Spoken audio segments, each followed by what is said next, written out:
Olá pessoal, tudo bem com vocês? Bom, para quem não me conhece, meu nome é Mariana e hoje faremos a leitura do Informativo de Jurisprudência número 1149 do STF, o Supremo Tribunal Federal, no material comentado pelo professor Márcio Cavalcante do site de Zero Direito. Esta é a versão resumida, então caso tenha qualquer dúvida ou queira aprofundar seu conhecimento, corra lá no site de Zero Direito e baixe gratuitamente a versão completa deste informativo, em que o professor Márcio Cavalcante traz um aprofundamento maior do conteúdo, mais detalhes e explicações para facilitar a compreensão e contribuir com a fixação do conteúdo. Bom, pessoal, vamos começar aqui então com o direito constitucional, falando de competências legislativas. É inconstitucional lei distrital ou estadual que proíba as empresas de TV por assinatura de cobrarem pela instalação e utilização de pontos adicionais.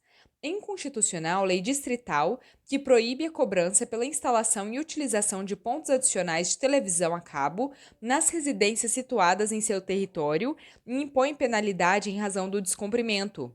Essa lei usurpa a competência reservada à União para legislar sobre telecomunicações e explorar seus serviços com exclusividade. Artigo 22, inciso 4 e 21, inciso 11 da CF, ou seja, da Constituição Federal de 88.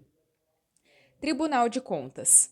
Lei estadual previu que os conselheiros do TCE, Tribunal de Contas Estadual, não podem exercer comércio ou participar de sociedade comercial, inclusive de economia mista, exceto como acionista ou cotista, sem poder de voto ou participação majoritária.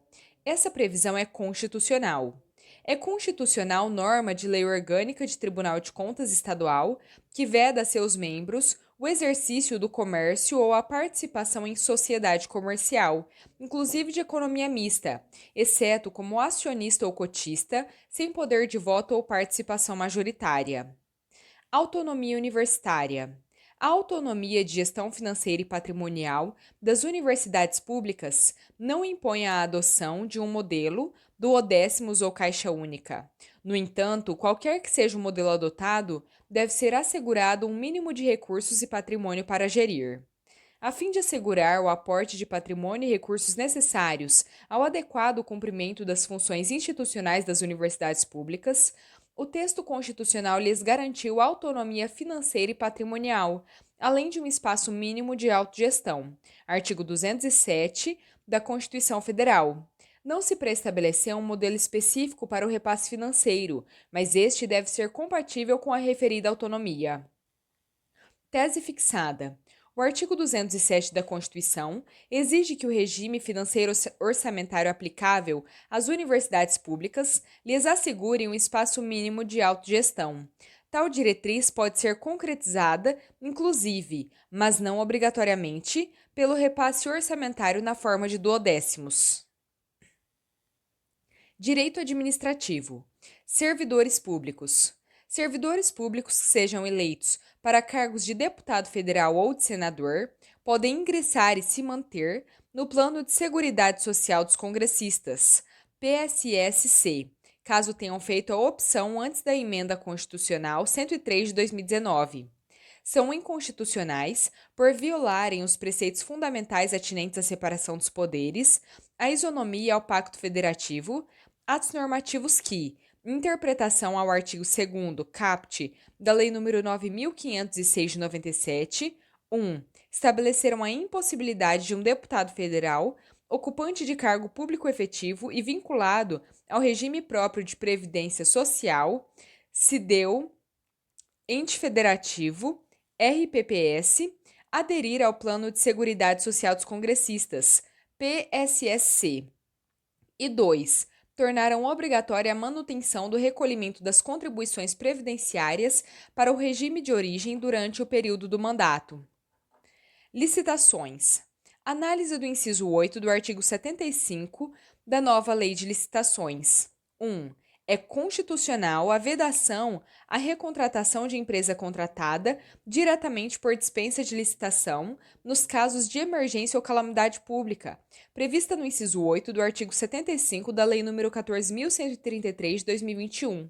2. A vedação incide na recontratação fundada na mesma situação emergencial calamitosa que extrapole o prazo máximo legal de 1 ano e não impede que a empresa participe de eventual licitação substitutiva à dispensa de licitação e seja contratada diretamente por outro fundamento previsto em lei, incluindo uma nova emergência ou calamidade pública, sem prejuízo do controle de abusos ou ilegalidades na aplicação da norma. Licitações. Lei distrital pode exigir licença de funcionamento do órgão de vigilância sanitária para que as empresas possam se habilitar em licitações para prestação de serviços de combate a pragas, higienização de reservatórios e manipulação de produtos químicos. É constitucional norma distrital que exige licença para funcionamento, expedida pelo órgão local de vigilância sanitária, como documento necessário à habilitação e licitação, cujo objeto seja a execução de atividades dedicadas ao combate a insetos e roedores, a limpeza e higienização de reservatórios de água e a manipulação de produtos químicos para limpeza e conservação. Essa lei está em harmonia com o sistema de repartição de competências. Direito notarial e registral. Regime jurídico. Não há violação constitucional em caso de acumulação de especialidade em serventia preexistente, caso o delegatário tenha sido habilitado por concurso público para uma das atividades na hipótese excepcional do artigo 26, parágrafo único, da Lei nº 8.935 de 94. A serventia desacumulada deve ser provida por agente aprovado em concurso público, nos termos do artigo 236, parágrafo 3º da Constituição. Não há violação constitucional em caso de acumulação de especialidade em serventia preexistente, caso o delegatário tenha sido habilitado por concurso público para uma das atividades na hipótese excepcional do artigo 26, parágrafo único, da Lei nº 8.935 de 94.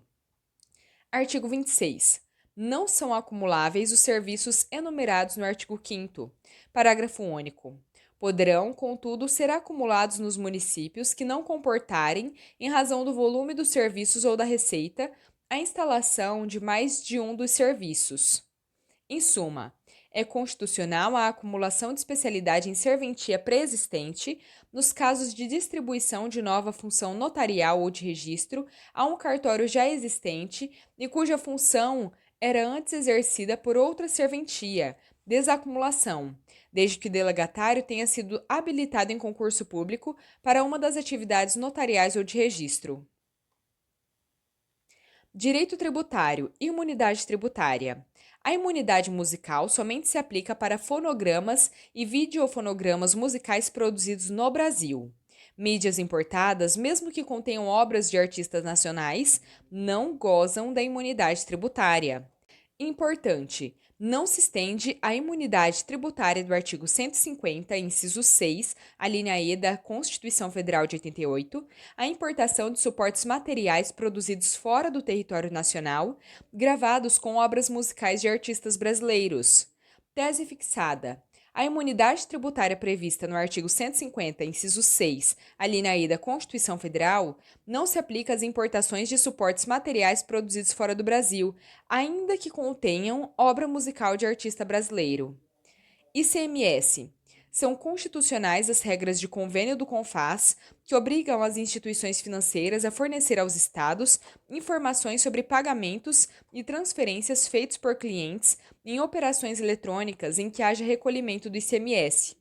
Importante: são constitucionais as normas editadas pelo Conselho Nacional de Política Fazendária, CONFAS, que obrigam instituições financeiras a fornecerem aos estados informações relacionadas às transferências e aos pagamentos realizados por clientes em operações eletrônicas com recolhimento do ICMS, como PIX e cartões de débito e crédito. Essas normas não violam o princípio da reserva legal, nem os direitos fundamentais à intimidade, à privacidade e ao sigilo de dados pessoais. Artigo 5º, incisos 10 e 12 da Constituição Federal. As obrigações impostas pelo convênio do CONFAS não caracterizam quebra de sigilo bancário, constitucionalmente proibida, mas transferência do sigilo das instituições financeiras e bancárias à administração tributária estadual ou distrital.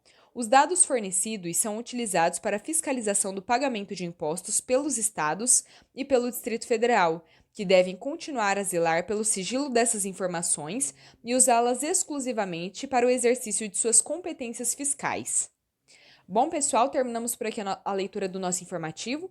Espero que tenham gostado. Se gostaram, deixem o seu like, compartilhem esse vídeo com os outros estudantes, se inscrevam no canal se ainda não são inscritos. Muito obrigada, fiquem com Deus e até a próxima!